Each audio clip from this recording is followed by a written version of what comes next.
Joining the Night's Watch, or taking the black, is a singular honour for any northerner.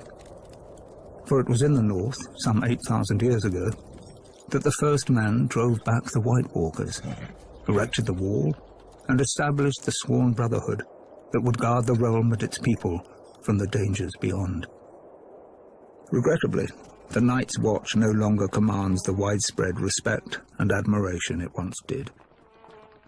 While House Stark and other houses in the northern regions continue to recognize its vital importance to the safety and stability of the realm, this view is not shared by the powerful houses of the southern kingdoms or their subjects. Most regard the Watch as a misguided, obsolete order made up of useless outcasts. Admittedly, the current Night's Watch is a shadow of its former glory. Their numbers have dwindled to less than 1,000. Of the 19 castles along the wall, only 3 are functional: the Shadow Tower, Castle Black, and East Watch by the Sea. And the Watch's mandate of adding to the wall has been abandoned entirely. There are barely enough resources to maintain it. Recruiting officers, known as Wandering Crows, scour the dungeons and slums of the realm in hope of finding men to fill the ranks. While there is still the occasional highborn volunteer, the newest recruits are almost entirely made up of lowly criminals, thieves, rapists and murderers, sentenced to the wall as punishment for their crimes.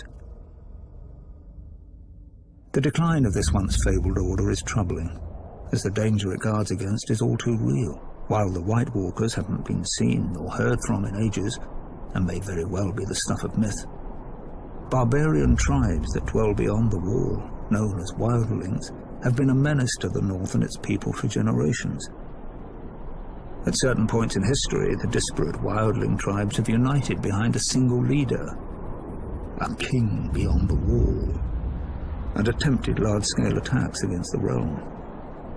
But thanks to the resourceful and courageous men of the Night's Watch, these so-called kings were soundly defeated. While many have lost faith in the Night's Watch, the people of the North are steadfast in their belief that the Black Brothers will answer the call of duty.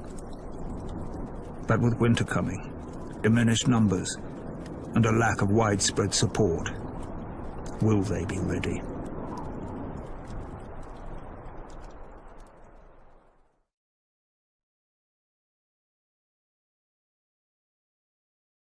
Long ago in the wintry north, an army of demons emerged from beneath the icy ground and spread darkness and despair across the land. Astride their monstrous spiders, flanked by giants, they wreaked havoc on the innocent, slaughtering thousands. All hope was lost until the fearless warriors of the first Night's Watch drove them back into the wintry mountains and built a magic wall to keep them from ever invading again. These stalwart brothers in black continue to protect us even to this day from the evils that lurk in the shadows. An absurd lie, a fairy tale spun by many a wet nurse in the north. To be sure, a giant wall does exist. The triumph of engineering, perhaps, but not of magic. As for the Night's Watch, there may have been a time centuries ago when there was prestige and honor in the miserable monastic life of a Black Brother. But now, the wall has become a glorified penal colony, full of outcasts, criminals, and assorted ne'er-do-wells. Today, a typical man of the Night's Watch most likely started out a lowly beggar, or a rapist, or a village idiot. As for the few high-born watchmen, they either fought on the losing side of a war, or were disowned by their parents for one reason or another. Those who persist in defending the Night's Watch will claim the Seven Kingdoms need protection from the wildling tribes of the far north. But there's little to fear from those primitives. They're a nuisance, but not sophisticated or powerful enough to be a significant threat to the realm. And any talk of White Walkers returning with their armies of the dead and their giant spiders and their snarks is just that. Talk.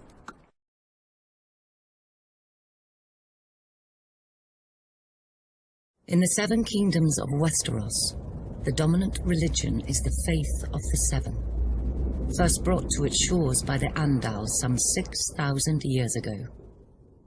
But there are some who still keep to the old way, worshipping the faithless gods of the children of the forest and the first men.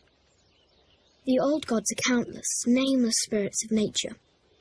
In ancient times, the children of the forest carved faces in the trunks of the weirwood trees, which became sacred symbols of their faith. In time, the first men adopted the children's gods as their own. Most castles at that time contained a godswood with a weirwood or heart tree at its centre. Meanwhile, across the narrow sea, a new religion was born in the hills of Andalos. According to legend, the god of seven revealed itself to the Andals, and the invasion of Westeros followed soon after. The Andals sailed across the sea on ships armed with weapons of steel. Some warriors carved a seven-pointed star into their skin as a symbol of their new faith. The invaders destroyed most of the weirwoods in the southern lands, slaughtered the children of the forest wherever they could find them, and conquered every kingdom of the first men, save the north. In time, the faith of the Seven spread like wildfire throughout the land. The Seven is a single deity with seven aspects, each symbolising a different area of life, though most people refer to the Seven as separate gods. The mother is prayed to for mercy and watches over fertility, childbirth, and peace. The father sits in judgment over souls. The warrior is prayed to for protection, valor, and skill in battle. The crone is the symbol of wisdom and foresight. The smith watches over creation and craftsmanship. The maiden symbolizes purity, love, and beauty. Finally, there is the stranger, rarely prayed to, who represents death. The faith is highly organized and deeply influential in Westerosi politics and culture as the official religion of the monarchy. Worshippers gather in temples of the faith called septs. The seat of the faith is the Great Sept of Baelor, which is located in the capital city of King's Landing. Still, in the north, where descendants of the first men dwell, worship of the old gods continues to this day, and the sacred faces of the weirwood trees keep close watch over the faithful.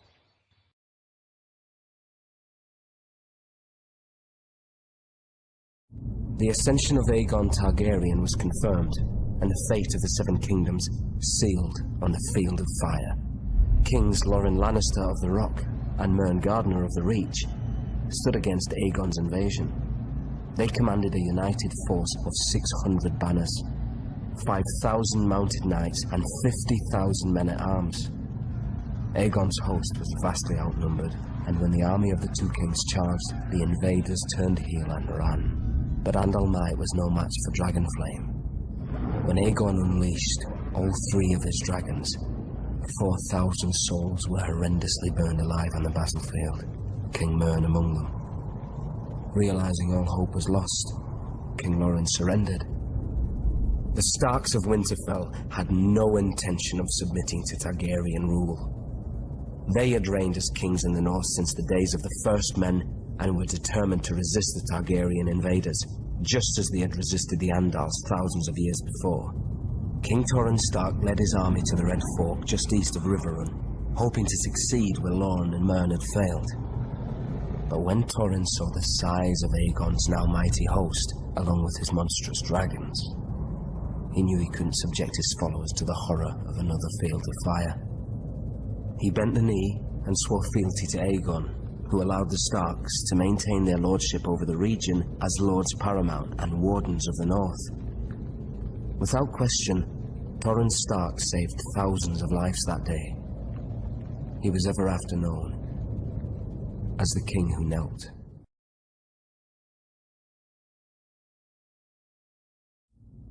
The days of the Andals were numbered. One by one, their so-called kings were bending the knee or facing the wrath of Aegon Targaryen. Aegon of Old Valyria. Aegon who was blood of the dragon. After defeating the Iron Men at Harrenhal and slaying the last of the Storm Kings, Aegon and his sisters, Rhaenys and Visenya, set their sights on other prizes, the gold mines of the Rock and the fertile lands of the Reach. King Loren Lannister of the Rock and King Mern Gardener of the Reach foolishly thought their combined armies could beat back the Targaryen host. They rode forth together, their proud banners flapping in the wind, and faced off against Aegon in a vast golden field of wheat. The two kings commanded a massive force of nearly 60,000, and it appeared the day was theirs, until Aegon unleashed all 3 of his dragons for the first and only time.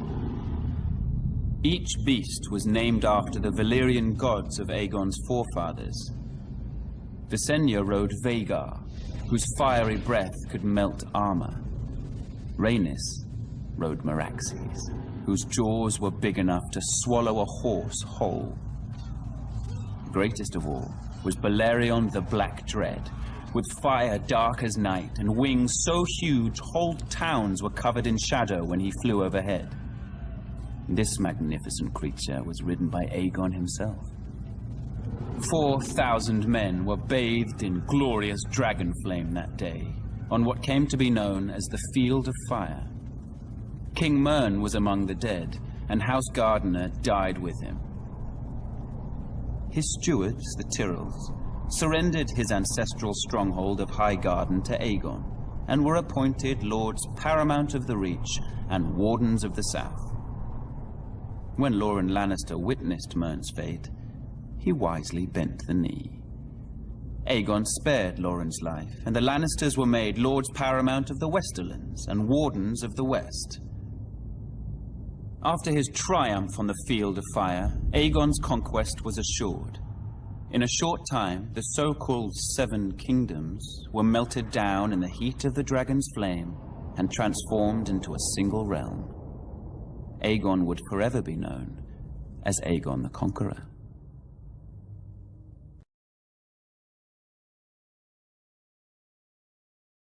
In the far southwest of Westeros, at the mouth of the river Honeywine, lies the great stone city of Old Town. It is home to the Citadel, where men and boys from throughout the kingdoms come to receive their training as maesters. Maesters play an integral role in Westerosi society, serving as scholars, healers, and advisors to the nobility of the 7 kingdoms. This venerable order of learned men dedicate their lives to serving the realm, and are sworn to occupy a neutral position when it comes to power and politics. Upon completing his training at the Citadel and taking his vows, a maester renounces his family name and takes a vow of celibacy. He is assigned to a castle or keep, and duty-bound to serve as its counselor and healer, even if control of the castle changes hands. A maester's allegiance is to the realm, not to any one family. His badge of office is a great chain, forged from links of different metals which he wears around his neck. It is a reminder of his role as a servant of the realm, and is never to be removed. A maester forges his chain with study, and each link represents the mastery of a different kind of learning. For instance, a silver link signifies mastery of the medicinal arts. A golden link represents the study of money and accounting. An iron link indicates knowledge of warcraft. Ravenry is an especially important skill for a maester, as it is he who breeds, trains, and maintains carrier ravens for the delivering of messages throughout the land. There are some maesters who have earned a link forged of Valyrian steel. This signifies knowledge of the higher mysteries, commonly known as magic. Only one maester in 100 possesses such a link, as this field of study is frowned upon by many in the Order. It is possible magic may have existed for a time long ago, but most consider the higher mysteries to be long gone from this world. Service as a maester is a noble calling, one of vital importance to a prosperous realm. It is little wonder there are some who refer to the order as the Knights of the Mind.